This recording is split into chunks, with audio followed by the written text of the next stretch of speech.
Hello, I'm Nexus. Welcome to my channel. Today I'll be giving you some chilling information about the world's most intelligent evil serial killer, Ted Bundy. He was one of the most notorious criminals of the late 20th century and was known to have killed at least 20 women in the 1970s. American serial killer and rapist, Theodore Robert Bundy, commonly known as Ted Bundy, was born on November 24, 1946 in Berlin-Donau. His illegitimate birth humiliated his deeply religious parents, and he began his life as a secret source of shame for his mother. Louis Ted was delivered to a single mother's home in Vermont, and later brought his son to his family in Philadelphia.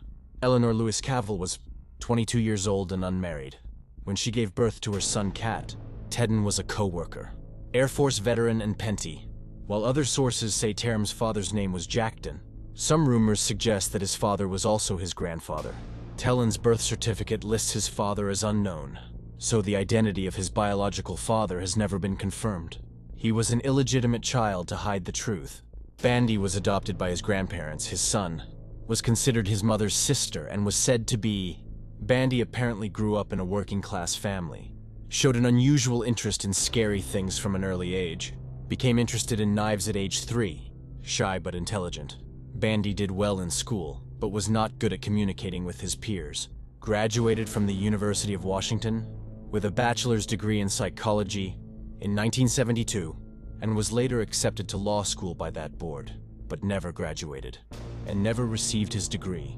While a student at the University of Washington, Bundy fell in love with a rich and beautiful young woman from California.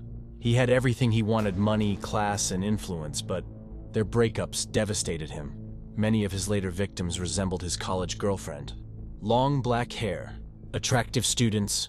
Bundy transformed himself in the mid-1970s, became more outgoing, confident, and more socially and politically active after working on his campaign. Even received a letter of recommendation from the Republican governor of Washington.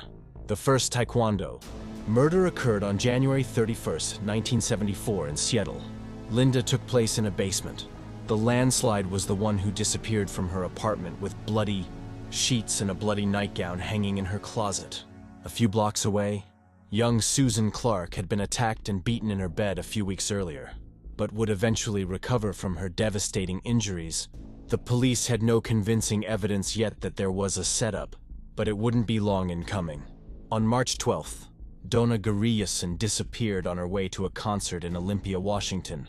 On April 17th, Susu Zurenkout disappeared on her way to see a German movie in Elasburg. On May 6th, Roberto Pars never returned from a midnight walk in the Corvallis neighborhood. On June 1st, she was suddenly sold.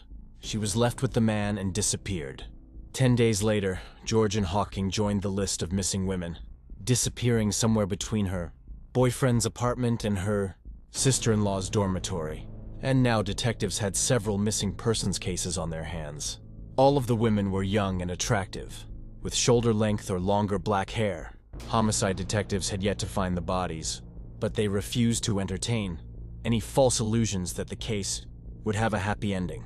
There were too many victims, and the worst was yet to come. On July 14th, a crowd had gathered on the shores of Lake Samamis to enjoy the summer sunshine and water sports. By the end of the day, 2 more names would be added to the growing list of missing women. They had disappeared in plain sight of their friends, but this time the police had a vague lead. Passers-by recalled Genesat talking to a man with one arm in a sling. He had been heard introducing himself as Ted. With this report, detectives brought in other female witnesses who had approached them at the barn. In each case, she had asked for help tying the sailboat to her car. The lucky women had refused, but someone had followed the cat to where the little Volkswagen was parked. There was no sign of the sailboat. His explanation that it had to be picked up from a house on the hill made the woman nervous and suspicious. One of the Ted testimonies published by a police college student referencing Theodora Bundy inspired a series of calls reporting suspects. Authorities checked every lead they could find, but Bundy was a law student and a young Republican, active in law and order politics, and chased a robber several blocks to secure a citizen's arrest. There were numerous calls reporting suspects. It could have been purely out of enthusiasm or simply overzealousness. And Bundy's name was filed and charged along with countless others who were momentarily forgotten. On September 7th, found a makeshift gravesite on a wooded hillside a few miles from Lake Samam. Dental records were needed to finally identify the remains of So Ott and Dennis Naslot. The skeleton of a third woman found with those women was not identified. Until 5 weeks later, on October 12th, bones of 2 more women found in Origami Frog Border, Vancauru, Washington. Carol missing for 2 months, Valenzuela. Again, the second victim was decided to remain unidentified and recorded in the files because the police were optimistic that the discovery of the victims would eventually lead them to the killer. But they had no way of knowing that his men had tricked them and continued to look for safer hunting grounds and other prey. This happened on October 2nd, 1974, when she disappeared from Salt City Lake. On October 18th, Melissa Smith was found by MIT and her body was raped and beaten. Her body would be found 9 days later in a mountain. Laura was listed as missing on Oct 31, walking home in costume from a Halloween party in Orr. It would be a month before her battered, violated body was found in a wooded area outside town. A man attempted to abduct a tow truck driver named Carl DeRonk from a Salt Lake City shopping mall on November 8th. But Terol Derong managed to escape before handcuffing her wrists that evening. Debbie was abducted from the Kent Wyman High School gym that evening. Board officials contacted police in other states after local disappearances, including Kutunda Board may have noticed she was attending school. But instead of a sober, well-groomed law student who appeared to be involved in political events, they were looking for someone mentally ill with the new year. Colorado joined the hunting grounds of an elusive killer who chooses his victims by their hairstyles. Karen Campbell became the first person to disappear from a snowy ski resort on January 12th. Her raped and battered body was found on February 17th. She disappeared a month later while walking to a tavern. What is Melanie Coley? She disappeared while riding her bike and was found dead 8 days later with her jeans pulled up to her ankles. On July 1st, Shelley Robertson was added to the Golden missing persons list on August 23rd. Ted Bundy was arrested in Salt Lake City on suspicion of theft. A week before the final gruesome discovery, Ted Bundy was arrested in Salt Lake City on suspicion of theft. His erratic driving had caught the attention of the police and, in January 1977, they identified the man who had attacked him in November. He was extradited to Colorado to stand trial for the murder of Campbell. Already facing a prison sentence, Bundy had no time for further proceedings. He escaped from custody in June and was recaptured after spending 8 days on the road. He tried again on December 30. Not wanting a lawyer and wanting to defend himself, Bundy went to the prison library to prepare and escaped through a bathroom window while working and was found about 8 hours later. He fled to Tallahassee, Florida.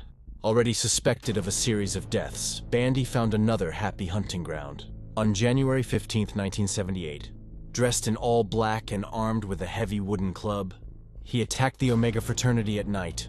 Before he could leave, 2 women were raped and murdered. A third was badly injured by a club. Within an hour, he had broken into a house a few blocks away for another surviving victim. Detectives there found bite marks on the bodies, gruesome evidence of Bundy's excitement at the time of the murder. On February 6th, Ted stole a van and Jackson even drove there. He was seen trying and failing to abduct a female student. 3 days later, the 12-year-old disappeared from a nearby schoolyard. His body was found dumped near Suhani State Park in the first week of April. Police discovered Bundy's stolen license plates on February 15th and caught him in a squash as he tried to escape on foot. His teeth were taken to compare with the bite marks on him, and his fate was sealed. In July 1979, he was found guilty of 2 murders and sentenced to death. He eventually died in the electric chair on January 24, 1989. The exact number of his victims is unknown. He had confessed to 30 murders. If you have watched the video up to this point, don't forget to like, subscribe, and comment on the video.